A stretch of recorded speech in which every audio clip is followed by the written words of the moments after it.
매주 책 한 권씩 정복하는 재미가 있죠. 북구북구 북튜버 이시안 씨, 북칼럼니스트 박사 씨와 함께합니다. 어서 오세요. 네, 안녕하세요. 반갑습니다. 자, 오늘의 책은 허풍선이 남작 미니하우젠입니다. 이 미니하우젠 남작 그의 뻥만큼이나 여러 버전이 존재를 하는데 오늘은 고트프리트 A 비르거의 1788년 독일어판을 원본으로 하는 번역본으로 읽어보도록 하겠습니다. 자, 허풍선이 남작 미니하우젠. 사실은 이 이야기의 출처 또 원작에 대한 뭐 여러 가지 또 이야기가 있습니다만 오늘 저희들이 선택한 고트프리트 A 비르거 이 작가에 대한 설명부터 좀 부탁드리겠습니다. 네. 아, 이거 어렸을 때 뭐 읽으면서 잘하신 분들도 계실 텐데요. 이렇게 됩니다. 저 이 말씀 정말 드리고 싶었어요. 뻥쟁이로 성장합니다. 아, 뻥쟁이 되셨군요. 저는 창의력 대장이 됐는데요. 그렇습니까? 저희가 이 책을 선정한 계기 혹시 기억나세요? 네. 우리가 테디가 어린 시절 생활 기록부에 허풍선이 뭐 이런 것들이 아니었냐 뭐 이렇게 의심을 하다가 여기까지 왔죠. 어릴 때 그러지 않았는데 어릴 때 이 책을 보고 어른이 돼서 이렇게 됐어요. 어릴 때는 참 괜찮은 학생이었는데 어릴 때는 돼서. 어리버리해서 계속 속았죠. 이 책 읽으면서 아 진짜 이게 가능해? 약간 이런 생각을 하면서 봤던 기억이 납니다. 그러니까요. 네, 속으면 이렇게 됩니다. 네, 이 고트프리트 A 비르거라고 하는 분은 정말 이 책을 읽어보신 분들이 좀 당황스러우실 것 같아요. 이분은 근세 발라드의 아버지라고 불리는 독일의 시인입니다. 가수입니까? 발라드의 아버지? 네. 이 1700년대 후반에 그 유행했던 민요에서 영감을 얻은 작품을 많이 썼어요. 이 신학과 법학을 공부했고요. 유럽 낭만주의 문학의 발전에도 큰 영향을 미친 아주 중요한 작가라고 합니다. 네. 이 레노레라는 제목의 그 유령 러브 스토리하고 몰리라는 시집을 냈지만 사실은 이 책, 그러니까 허풍선이 남작의 모험의 작가로 가장 유명합니다. 이 작품이 가장 유명하고요. 사실은 굉장히 진지한 작가인데 네네. 네, 진지한 작품에서는 별로 평가를 못하고 뻥쟁이 이야기가 등장하는 작품으로 가장 높은 지명도를 얻었다. 그렇죠. 근데 사실 좀 아이러니한 점이 두 가지가 있어요. 이 책은 대표작이라고 하기 좀 어려운 면이 있는데요. 하나는 일종의 다시 쓰기라는 점입니다. 일단 이 주인공인 히에로니무스 폰 미니하우젠은 실존 인물이에요. 실존 인물? 네, 실존 인물입니다. 네. 물론 이런 걸 다 했다고 보기는 어렵죠. 네, 하기는 할 수는 없죠. 그리고 이 책의 일종의 씨앗이라고 할 수 있는 익살꾼을 위한 입문서라는 책이 있는데요. 이 책은 저자가 밝혀져 있지 않아요. 근데 이 책에다가 라스페라는 작가가 이 책에다 이야기를 덧붙여서 미니하우젠 남작의 놀랄만한 여행과 러시아 출정에 관한 이야기라는 긴 제목의 책을 냈고요. 네. 이게 이제 외국에서 막 유행을 합니다. 근데 이것을 안 비르거가 아니 이게 독일 작품인데 왜 외국에서 먼저 유행을 했느냐 이러면서 새로운 일화들을 추가해서 독일어로 다시 쓴 그런 작품입니다. 일종의 개정판이라고 할 수 있는 작품이군요. 네. 그리고 또 하나는 이 비르거도 이 책을 익명으로 간행을 했어요. 자기 명성에 이게 좀. 그럼요. 나 이런 작가 아닌데 이런 거 쓰면, 그렇죠. 막 이러면서. 이 점잖은 독일신, 발라드의 아버지, 이런 분이 대학에서 강의도 하시고, 이런 분이니까 이 책의 작가로 이름을 올리는 게 좀 품위가 떨어지는 거라고 여겼던 것 같은데요. 그래서 이름도 올리지 않았고, 이 책으로 수입도 얻지 못했습니다. 평생 가난에 시달리다가 돌아가셨다고 해요. 아니, 이 책이 제일 많이 팔린 책인데. 그렇죠. 이름을 쓰지 않는 바람에 저작권이 없었다고요? 그렇죠. 네. 저작권 개념도 사실 별로 없었고요. 이 출판사에다 그냥 판권을 넘겼다고 합니다. 적절한 비유인지는 모르겠습니다만 바로 내가 버렸던 그 사람이 가장 성공해서 돌아온다. 뭐 이런 겁니까?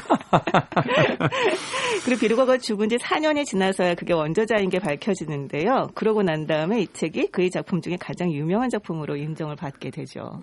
네. 근데 이게 참 원래 라스페 같은 경우도 사실은 라스페를 또 원저작자로 하시는 분도 꽤 있거든요.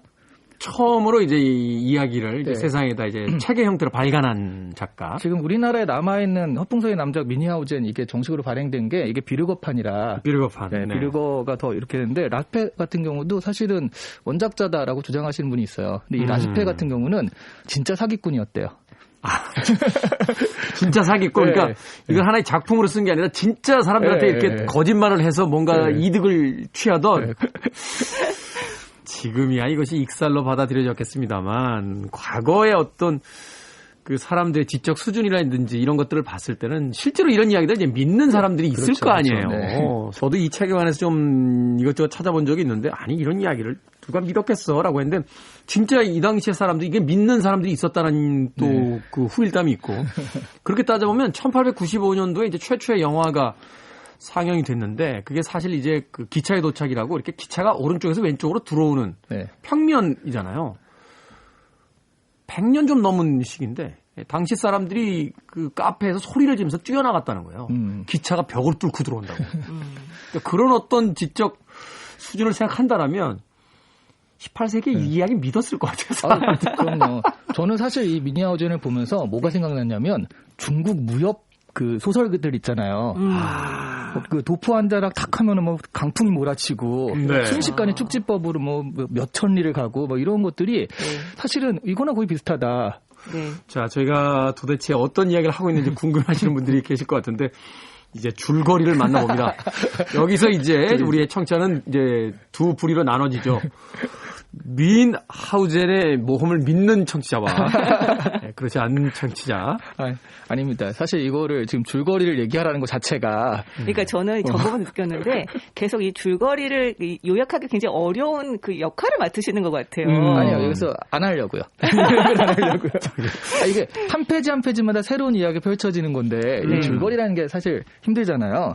줄거리 자체 소개한다기보다는 이거는 전래동화 모음집 같은 예전에 박문수 아시죠? 암행어사 박문수. 암행어사 박문수. 암행어사 박문수가 실제로 암행어사로 활동한 건 1년 정도밖에 안 된대요. 그 얼마 안 된다고 하더라고요. 네. 그리고 간 것도 영남 지역만 딱 갔는데 그때 활약이 좀 있었지만 사실은 그 다음에 여러 민담들 있죠. 암행어사에 관계된 민담들이 다 박문수라는 이름에 붙어가지고 그래서 그 박문수 하면 암행어사 뭐 한 200여 에피소드를 가진 그렇게 돼버렸는데 약간 이 허풍선이 남작도 그런 느낌이에요.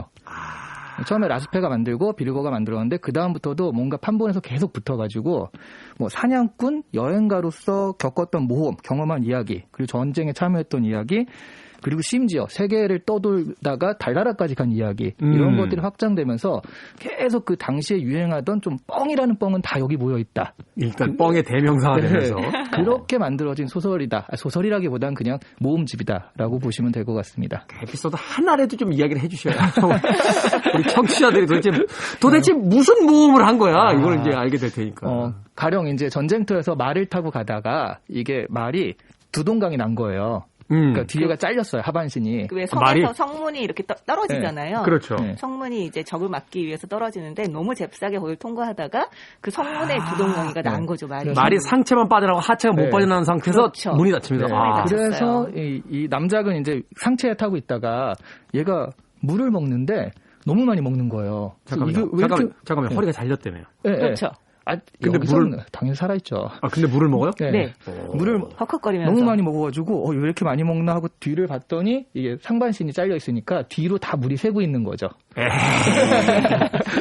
에이, 왜 그래요? 이시안 씨 그렇게 안 봤는데. 이게 끝이 아닙니다. 그래서 하반신을 찾아갔어요. 하반신을 찾아갔더니 이 하반신이 또 이 들판을 돌아다니며 다른 암말들과 또 아주 깊은 관계를 가지고 있었어요. 하반신만 살아 돌아다니면서 그 와중에. 네. 그래서 그 하반신 때문에 생긴 아이들은 전부 다 그 말들은 망아지들은 전부 다 하반신만 생긴 망아지가 나오고요. 그리고 이제 남작은 상반신과 하반신을 붙여가지고 월계수 가지로 이렇게 묶어서 다시 조립을 하거든요. 이시안 씨 그렇게 안 봤네. 쓰겠네요. 왜 이분 아니 왜 얘기를 그 소개해달라고 그래가지고. 근데 여기서 또 끝이 아니에요. 그 월계수 가지에서 월계수가 솟아나가지고 말을 타고 다닐 때 이제 그 나무 그늘에서 타고 다닐 수 있게 되었다라는 훈훈한 이야기로 마무리가 됩니다. 근데 이 모든 이야기를 하는 데 있어서 이 미니 하우젠 그 남작이 굉장히 이건 너무나 진실이고 그리고 이거 굉장히 그럴듯하게 이제 얘기를 합니다. 네. 그러면서 이렇게 얘기를 하죠. 그 하반신인 말이 들판에 가서 다른 암말들하고 친숙한 관계를 이제 맺고 있었다라고 얘기를 하면서 하긴 그런 데는 머리가 필요 없죠. 라고 얘기를 하죠. 네. 그 이야기가 이 작품이 지금까지 살아남은 어떤 여러 가지 이유 중에 하나가 되겠네요. 말하자면 절묘한 어떤 풍자 같은 것들, 허풍에 담겨져 있는 어떤 그 삶의 어떤 한 단면에 대한 아주 유머러스한 그 성찰들. 네. 어찌됐건 이시안 씨 그렇게 안 봤는데 굉장히 실망스럽다 하는 이야기. 왜 소개해달라고 해가지고. 대단히 큰 실망을 했다. 드리겠습니다.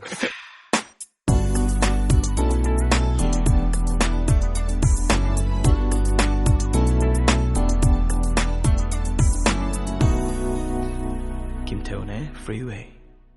자, 빌보드 키드의 아침 선택, KBS 2라디오, 김태훈의 Freeway, 북구북구 이시안 씨, 박사 씨와 함께 오늘 허풍선이 남작 미니 하우젠의 모험을 들여다보고 있습니다.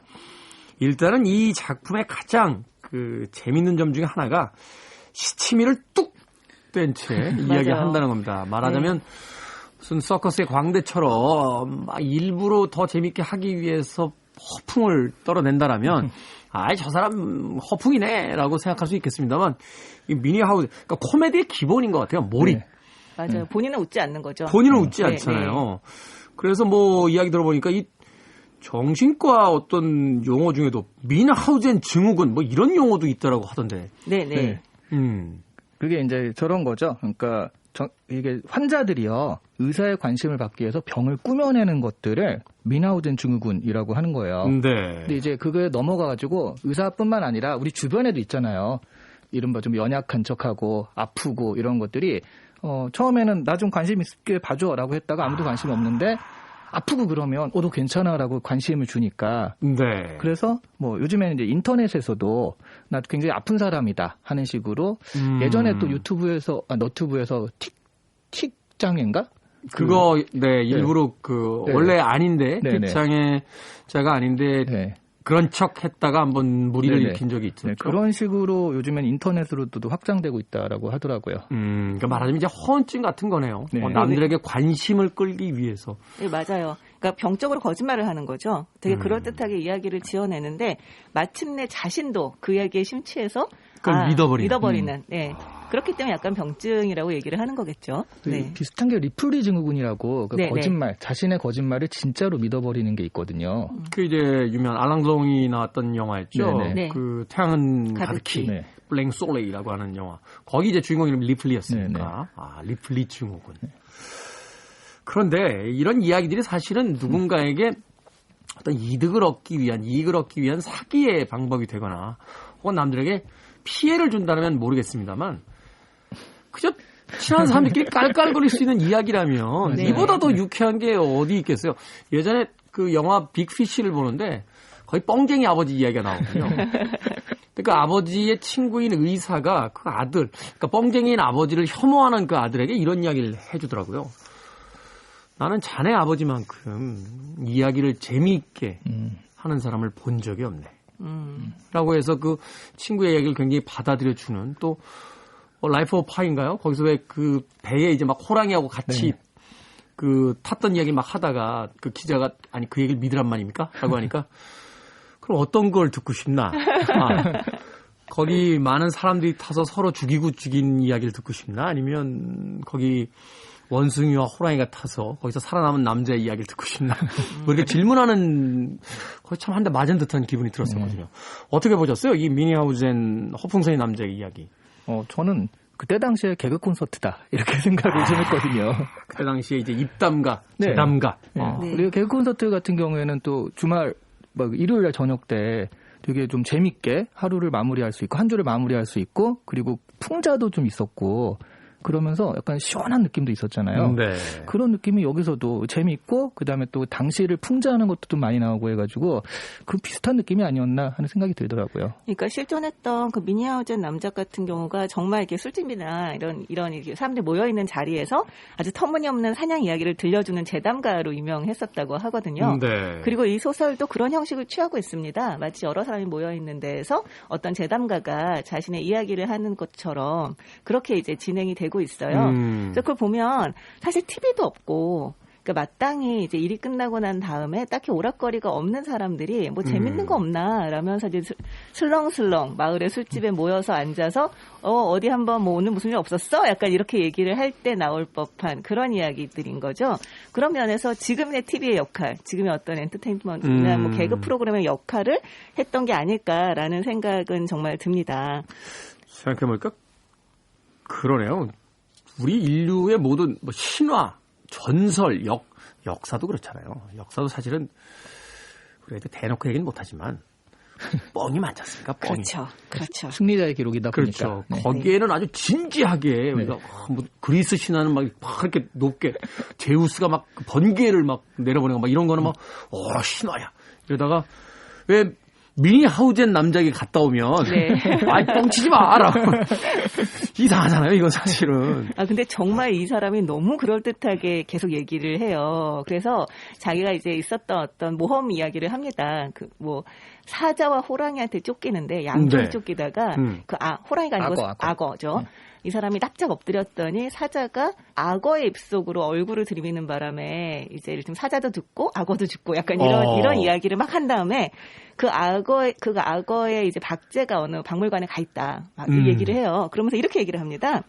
거기에 갔더니 이제 거기서 안내하는 그 안내인이 계속 이제 약간 더 이렇게 과장해서 얘기를 하는 거죠. 그 모험을. 그랬더니 여러분, 내가 이 불안당의 뻔뻔스러운 언행을 얼마나 기분 나쁘게 여기는지 밝힐 필요는 없을 것 같군요.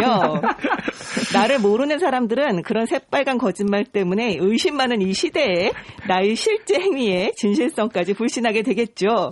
이것은 명예를 중시하는 기사에게는 참으로 모욕적이고 불쾌한 일입니다. 막 이렇게 얘기를 또 짐짓하는 거예요. 이야, 정말 누가 누구한테 뭐라고 하는지. 근데 여기서 계속 그런 얘기가 나와요. 중간중간에. 저도 한번 지나가다가 나무에 사람이 3명이 매달려 있다 보니까 아니 저 사람들은 왜 저렇게 심한 벌을 받냐고 물어봤거든요. 그랬더니 친구들에게 가본 적도 없는 곳과 겪은 적도 없는 일을 꾸며서 얘기해가지고 벌을 받고 있는 거다. 거짓말을 했기 때문에. 그러니까 남작은 저런 벌을 받는 게 마땅하다. 왜냐하면 여행을 하는 사람에겐 엄격히 사실을 들려줘야 하는 의무보다 더 큰 의무는 없는데 저렇게 했으니까 나쁜 놈들이다. 이렇게 얘기를 해요. 네. 그리고 다른 사람의 작품에 대해서 막 이렇게 얘기를 합니다. 예를 들어서 걸리버 여행기 얘기를 하면서 멋진 동화 이상은 아니다. 뭐 이렇게 얘기를 하고 거기에 나오는 브롬딩렉은 남미 북부의 전설적인 그 황금의 나라인 엘도라도와 마찬가지로 존재하지 않는 곳 아니냐. 막 이런 식으로 얘기를 합니다. 자기는 포도주로 가득 찬 바다에서 고래한테 잡아먹힌 이야기를 하면서 엘도라도 아니 그런 나라가 어디 있습니까? 이 사람이 어디서 지금 그런 얘기하니까 저렇게 저 나무에 매달려 있지.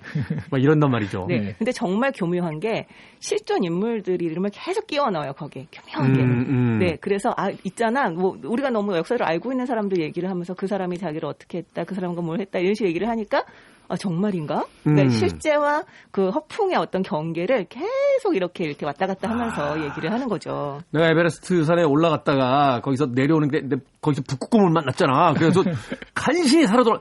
야, 내가 계곡 밑에 간신히 숨 쉬고 있는데 그때 옆에 어몽길 대장이 있었던 거 알지? 그렇죠. 이러면서 그 어몽길 대장이 3번째 갔을 그때. 이렇게 얘기를 하는 엄대장 알아? 가서 물어봐. 근데 그때 만났죠, 막 이러면서. 역시 테디 너무나 자연스럽게 미니하우젠을 지금 연기가 아닌 것 같이 이렇게 너무 자연스럽게 해주셨네요. 사실은 제가 200년 전에 이름이 미니하우젠이었던 김미니하우젠이었던 생각이 불현듯 나는군요. 근데 바로 이런 허풍선이 남작이 또 다른 어떤 허풍선이들에게 조롱과 조소와 어떤 교훈을 주겠다라고 떠드는 장면들을 보게 되면 이 고트프리드 A. 뷰르거가 당대의 어떤 정치 상황 혹은 사회 상황에 대해서 어떤 이야기를 품고 이 작품을 썼는지에 대한 또 한 번의 어떤 힌트를 좀 얻을 수 있지 않나 하는 생각도 해보게 됩니다. Free your mind. I want to break free.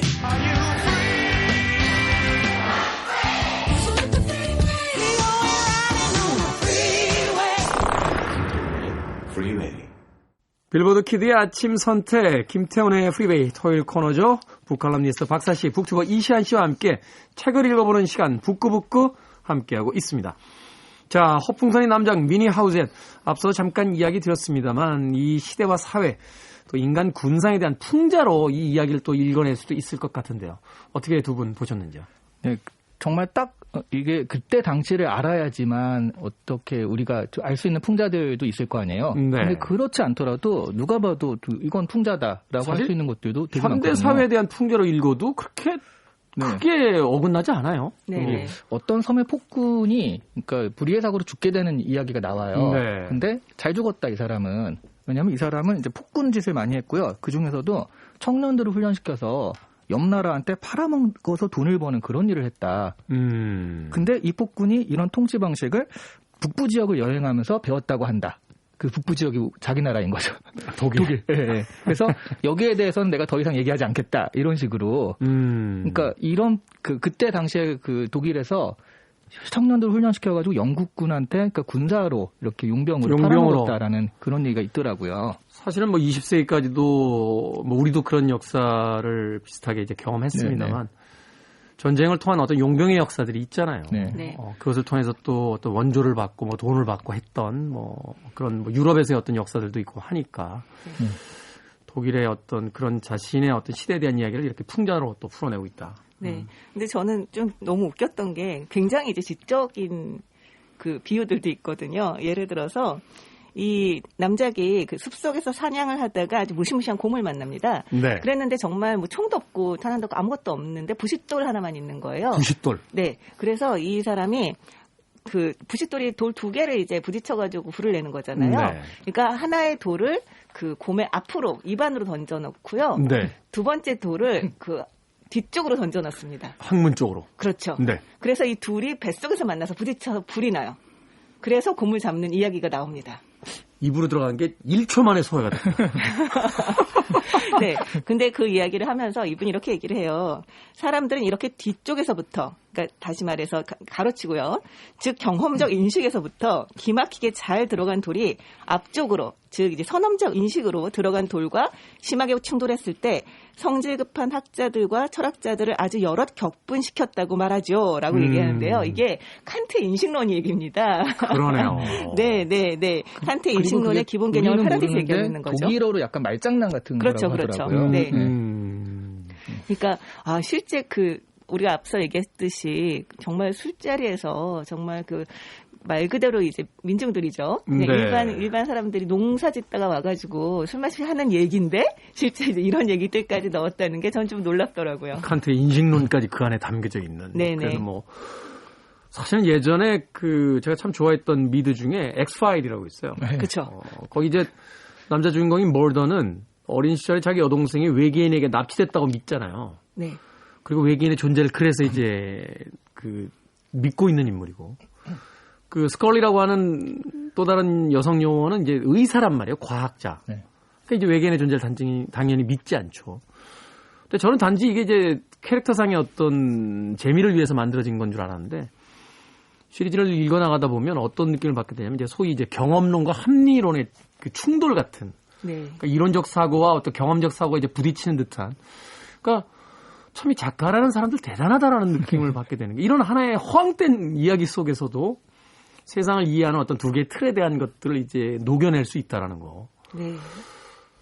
그렇게 본다면 이게 단지 허풍선이 이야기로만 국한되기에는 지금까지 이제 고전으로서 살아남은 데는 분명한 이유가 있다 네네. 하는 생각을 다시 한번 해보게 되네요. 근데 사실 허풍선이 얘기만으로도 충분히 좀 살아남을 만한 이야기라고 생각합니다. 사실은 명작이 그런 거 아닙니까? 그러니까 네. 이면에 있는 이야기를 이해하지 못하고 읽어도 그냥 그 자체로 재밌고 맞아요. 그렇죠. 네. 나중에 봤더니 그 뒤에 이 놀라운 이야기가 또 숨어 있었다. 이래서 또 행복해지고. 그런데 니체나 바르트나 왜 이렇게 다 어렵습니까? 재미도 없고. 몰라가지고 그런 것 같아요. 이게 도대체 무슨 얘기야? 계속 봐야지. 발터 베냐민. 네. 유행이라고 해서 한번 읽었다가 그냥 다 집어던졌어요. 저는 미니 하우젠 남자에게 몸이 제일 좋습니다. 역시. 제가 이 책 강력하게 권했던 데는 이야기를 읽는 즐거움 속에 네. 또 생각해보게 되는 구절이 있기 때문인데. 자, 두 분께서 가장 인상적이었던 에피소드 하나씩 이 이야기를 통해서 뭐 이런 것들을 좀 떠올려보게 했다.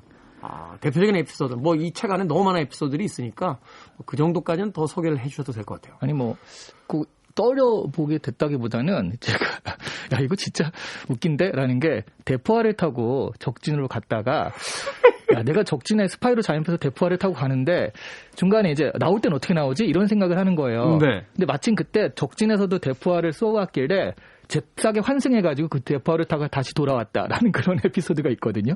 그래서 이게 사파로도 되게 많이 나오고 그러니까 좀 대표적인 에피소드들 많이 지금 회자되는 것 같아요. 말하자면 서커스에서 이렇게 공중무대 줄 타고 가다가 네. 반대편에서 던져준 줄 타고 다시 이쪽으로 돌아오는. 그렇죠. 네. 가능할 것 같아요. 네, 약간만 좀 빠르면. 약간만 빠르면. 역시 네, 네. 이런 대중들이 있기 때문에 그렇죠. 이런 먹힌 거죠. 손흥민 선수 정도면 탈 수 있지 않을까? 그 정도 스피드면 불가능하지는 않다라는 생각을 해보게 되는데. 네. 네. 아니 근데 저는 진짜 너무 하늘 꼽기 어려울 정도로 다 너무 기상천외하고 다 너무 이를테면 정도를 넘어서는 이걸 넘어선단 말이야. 약간 이런 느낌이 드는 에피소드라 뭘 고를지 좀 힘든데. 네. 뭐 사실 어렸을 때 예를 들어서 뭐 드로리한테 베이컨을 먹여서 그 베이컨의 기름기 때문에 바로 항문으로 나왔는데 그 다음 오리가 먹고 해가지고 이렇게 쭉 그 구슬 깨듯이 계속 잡고 이런 얘기들도 굉장히 인상적이었어요. 근데 저는 제가 어렸을 때 진짜 아무것도 모를 때 그때 읽어서 이게 정말 가능할까 생각했던 에피소드가 하나 있었는데 뭐였냐면 이 남자에게 어찌어찌해서 달에 갑니다. 달에. 네. 뭐 가는 과정도 엄청나지만 뭐 하여튼 생략하고요. 네. 돌아와야 돼요. 돌아와야 되는데 어떻게 돌아올까 하다가 건초로 꼰 새끼줄을 달에 일단 묶고요. 네. 그 새끼줄을 타고 내려와요. 근데 짧잖아요. 짧죠. 줄이. 그러니까 자 끝까지 온 다음에 위에서 있었던 줄이 절 필요가 없잖아요. 네. 그러니까 위에 줄을 자릅니다. 잘라서 그걸 거의 이어서 묶어요. 그리고 또 내려옵니다. 내려오다가 또 끝까지 오면 그 위에 줄을 잘라서 다시 밑에 묶고 내려옵니다. 여기서 중력이나 이런 거 생각하시면 안 돼요. 아니 가능할 것 같아요. 이런 방법으로 내려오는데요. 네. 진짜 지금 여러분들이 생각하면 그게 무슨 말이야? 이렇지만 정말 어린애가 생각했을 때는 이거 왠지 가능할 것 같은데 어차피 위에 줄은 이제 필요가 없잖아요. 아니 가능하죠. 저도 어릴 때 호수를 건넜던 적이 있거든요. 그러니까 왼발이 빠지기 전에 오른발이 잽싸게 나가고 오른발이 빠지기 전에 왼발. 그래서 총총총총총 해서 제가 석촌호수를 건넜던 기억이 나요. 그게 중국 무협 이거 봐요. 이게 무협으로 나오는 들어가야 돼. 전공법이잖아요.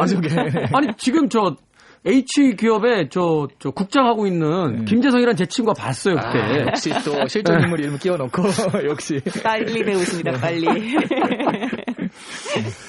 그런 이야기들 사실은 그런 이야기들이 이 책 안에 가득 차 있는데 저는 처음부터 끝까지 유쾌하게 보면서 이제 생각했던 게 바로 그런 거였어요. 누구에게도 손해나 불이익을 끼치지 않는 이 순수한 이야기의 세계란 얼마나 흥미롭고 재미있는가. 맞아요.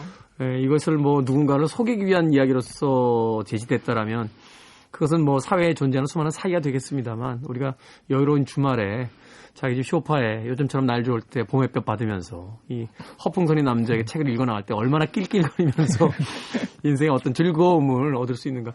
그것이야말로 이야기가 가진 가장 중요한 어떤 효율성이 아닌가 하는 또 생각도 해보게 됐네요. 자, 한 줄 추천사로 오늘의 이야기 마무리하도록 하겠습니다. 요즘에 복고 드라마 또 한참 유행하고 그렇잖아요. 복고풍의 뻥이 그리우시다면 한 번쯤 읽어보실 만합니다. 복고풍의 뻥. 네. 그렇죠. 갑자기 또 일화 하나 생각나네요. 어떤? 말 타고 가다가 그만 졸려서 기둥 하나에다 묶어놨는데 아침에 눈을 떠봤더니 말이 성탑 위에 매달려 있더라고요. 교회 첨탑에 매달려 있고 너무나 눈이 많이 와서 그 눈 위를 달리다 보니까 그랬던 거고 아침에 일어나니 눈이 다 녹아서 그게 교회 첨탑이었다라는 얘기였죠. 네. 이제 와서 고백하건데 그 이야기를 진짜로 믿었던 나이도 있었다. 자, 박사 씨께서는 한 줄 추천서 어떻게 해주시겠습니까? 네. 허풍을 떨고 싶다면 이 정도는 해야 되지 않을까. 네. 그 모델이나 스승을 만나고 싶다면 이 책을 읽어보십시오. 네. 앞으로 어설프게 허풍 떠시는 분들, 야, 남장만큼은 떨어줘야지. 그 정도는 어디서 명함 내밀지 마라. 라고 충고해 줄 수 있을 것 같다. 네. 자, 오늘 북구북구 고트프리드 A. 비르거의 허풍선의 남장 미니하우젠을 읽어봤습니다. 이 책 안에는 더 많은 흥미로우면서도 유쾌한 이야기들이 담겨져 있으니까요. 책을 읽지 않으신 분들이라면 한 번쯤 이 좋은 봄날에 즐거운 책 읽기로서 선택해 보시는 건 어떨까 하는 생각이 드는군요. 자, 다음 주 책은 괴테의 젊은 베르테르의 슬픔을 읽어보도록 하겠습니다. 워낙 명작이고 클래식으로 알려져 있습니다만 또 한편으로 생각해보면 읽어야 될 시기를 놓치고 나면 잘 손이 가지 않는 그런 책이기 때문에 또 이 시간을 통해서 한번 읽어보도록 하겠습니다. 북튜버 이시안 씨, 북칼럼니스트 박사 씨와 함께했습니다. 고맙습니다. 네, 고맙습니다.